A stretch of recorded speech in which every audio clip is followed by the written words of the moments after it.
আজকে নিয়ে এসেছি ইনস্ট্যান্ট দই বড়ার রেসিপি নিয়ে। ইনস্ট্যান্ট কিভাবে কম সময়ের মধ্যেই দই বড়া বানানো যায় সেটাই আপনাদের সাথে শেয়ার করতে এসেছি। দিয়ে একটা মশলা তৈরি করে নেব। এর জন্য নিয়ে নিয়েছি 1 টেবিল স্পুন গোটা জিরে, হাফ টেবিল স্পুন ধনে, আর হাফ টেবিল স্পুন মৌরি, আর 1/4 টেবিল স্পুন কিন্তু জোয়ান। খুব সুন্দর করে আবার একটু গরম করে নেব। দেখুন আমাদের মশলাটা কিন্তু গুঁড়ো করা হয়ে গেছে। আমাদের আরেকটা চাটনি তৈরি করে নিতে হবে। এই ফার্স্ট চাটনিটা আমরা ধনেপাতার চাটনি তৈরি করে নেব। এর জন্য দেখুন ফ্রেশ ধনেপাতা একটা গোটা বান্ডিল আমরা ভালো করে ধুয়ে দিয়ে দিলাম। দিয়ে দিচ্ছি এখানে কাঁচা লঙ্কা দুটো, অবশ্যই ঝালটা আপনারা নিজেদের স্বাদ অনুযায়ী দিয়ে দেবেন। দিয়ে দিচ্ছি হাফ টেবিল স্পুন লবণ। চিনিটা অপশনাল, আপনারা চাইলে দিতেও পারেন নাও দিতে পারেন, তবে আমরা একটা পেস্ট বানিয়ে নিচ্ছি। দেখুন ধনেপাতার চাটনি কিন্তু একদম আমাদের রেডি হয়ে গেছে। এবার এই চাটনিটার মধ্যে আমরা একটু পাতিলেবুর রস দিয়ে দেব। তাতে দেখুন আরেকটু সুন্দর কিন্তু এটার টেস্ট হবে। এবার দেখুন আমরা তৈরি করে নেব তেঁতুলের চাটনিটা।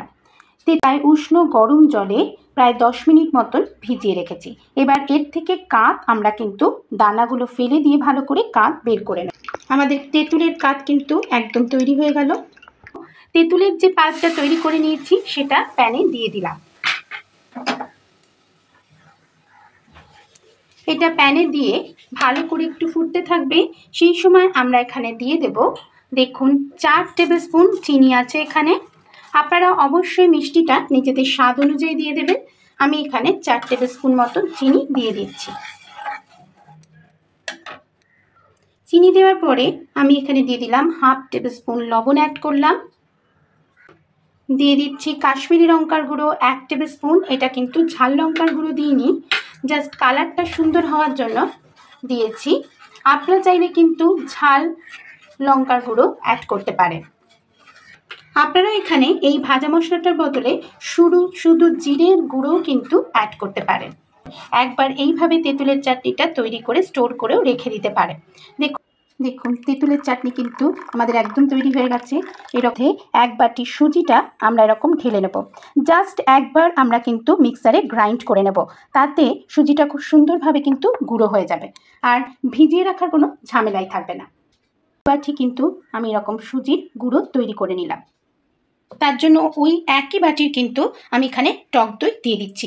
আপনারা ঘরে পাতা টক দই বা কেনা টক দই দুটোই কিন্তু ইউজ করতে পারেন। 1 বাটি টক দই দিয়ে দিচ্ছি আর তার থেকে আরেকটু 1.5 বাটি মতন টক দই দিয়ে দিলাম। যেহেতু এর মধ্যে দিয়ে দেব দেখুন হাফ টেবিল স্পুন বিট লবণের গুঁড়ো। সেই ভাজা মশলাটা হাফ টেবিল স্পুন এর মধ্যে অ্যাড করলাম।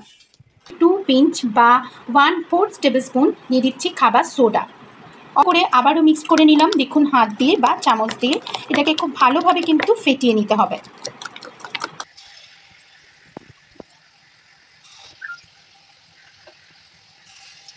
এবার কিন্তু যতক্ষণ না একটা পিঠ হবে ততক্ষণ কিন্তু আমরা উল্টাবো না। একটা পিঠ হয়ে যাওয়ার পরে আমরা এরকমভাবে উল্টে দিচ্ছি। এবার কিন্তু বড়াগুলো ঠিক এরকম হবে, একদম ভেতরে কাঁচাও থাকবে না, আবার খুব বেশি পুড়েও যাবে না। এই অবস্থাতেই যে গরম জলটা তৈরি করে রেখেছিলাম তার মধ্যে কিন্তু ডাইরেক্ট আমরা ফেলে দেব। আর এটা জাস্ট আমরা কিন্তু 1-2 মিনিট মতন রাখবো, তাতে গরম জলের মধ্যে এটা খুব ভালোভাবে কিন্তু সোপ যাতে হয়ে যায়। দেখুন 1 থেকে 2 মিনিট মতন হয়ে গেছে। একদম বেশি টাইমে কিন্তু রাখবেন না, তাহলে কিন্তু বড়াগুলো একদম পুরো ভেঙে যাবে। ঠিক খুব বেশি চাপ দেওয়া যাবে না, একদম আলতো চাপ দিয়ে এইভাবে আমরা বড়ার ভেতরের যে জলটা বার করে নেব।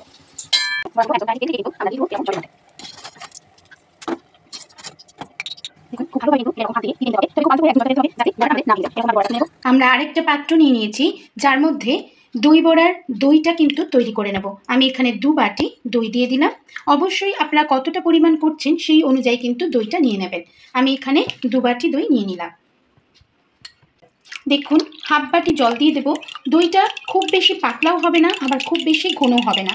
ঠিক এরকমভাবেই কিন্তু আমরা এই দইটা তৈরি করে নিতে হবে। দই বড়া হাফ বাটি দিয়ে দিচ্ছি হাফ টেবিল স্পুন বিট লবণের গুঁড়ো,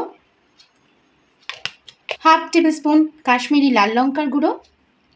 সেই ভাজা মশলাটা দিয়ে দিচ্ছি, এটাই কিন্তু অপূর্ব টেস্ট লাগবে। এই সব উপকরণগুলো দিয়ে ভালোভাবে আবার কিন্তু দইটাতে মিশিয়ে নিচ্ছি। দই বড়া মানে কিন্তু একটু মিষ্টি মিষ্টি হবে, তাই আমি এখানে 2 টেবিল স্পুন মতন চিনি দিয়ে দিলাম। আপনারা অবশ্যই চিনিটা বাড়িয়ে বা কমিয়ে নিতে পারেন, যে যেরকম মিষ্টি পছন্দ করে। দিয়ে খুব ভালোভাবে কিন্তু দেখুন মিশিয়ে নিচ্ছি। দইটা দেখুন আমাদের ঠিক এই রকম ঘনত্ব কিন্তু হবে, এর থেকে পাতলাও না মোটাও না। এই দইটার মধ্যে এবার যে ভাজা বড়াগুলো করে রেখেছিলাম জলসোপ করে, সেই বড়াগুলো একে একে ছেড়ে দেব। আপনারা চাইলে কিন্তু একদম সার্ভ করে তার মধ্যেও দই দিতে পারেন। আমি একটু দইয়ের মধ্যে ভিজিয়ে নেব বড়াগুলো, তাতে কিন্তু বড়াগুলো খেতে আরও টেস্ট লাগবে এবং দইটা ভেতরে সুন্দরভাবে ঢুকে যাবে।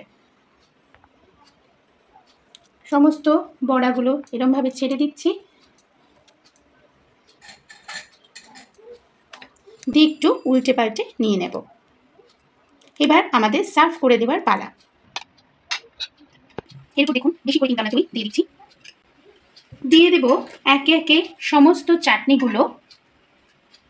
এইটা দেখুন প্রথমেই করে রেখেছিলাম ধনেপাতার চাটনি, দিয়ে দিচ্ছি এর উপর দিয়ে সবুজ ধনেপাতার চাটনি।